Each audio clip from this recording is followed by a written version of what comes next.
আসসালামু আলাইকুম।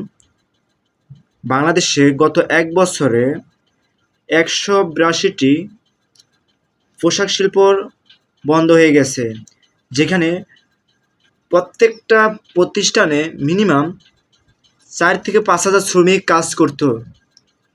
এই যে বাংলাদেশে হাজার হাজার শ্রমিক বেকার হয়ে যাচ্ছে, এরা কিভাবে চলবে? এদের কর্মসংস্থানের ব্যবস্থা কি এই সরকার করতে পারবে? কখনো মনে হয় না এই সরকার এদের কর্মসংস্থানের ব্যবস্থা করতে পারবে।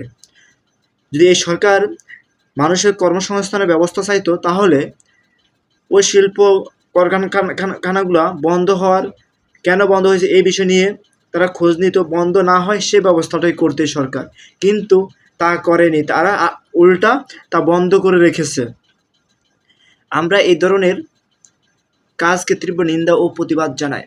কারণ যখন শিল্প কারখানা খোলা থাকবে, মানুষ কর্মমুখী থাকবে, তখন দেশে অপরাধ কম হবে, দেশের মানুষ ভালো থাকবে, আর্থিকভাবে উন্নতির দিকে যাবে বাংলাদেশ।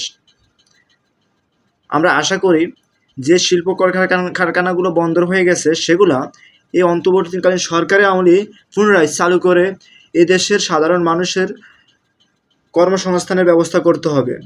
এবং যারা বিদেশ যেতে চায় তাদেরকে ভালো অ্যামাউন্টের লোন দিয়ে তাদেরকে বিদেশ পাঠানো হোক। এটাই আমরা চাই, যেন বাংলাদেশে কোনো বেকার মানুষ না থাকে। বেকার মানুষের যে একটা অভিশাপ, সেটা অনেকটাই ভয়ানক। যারা অর্থ,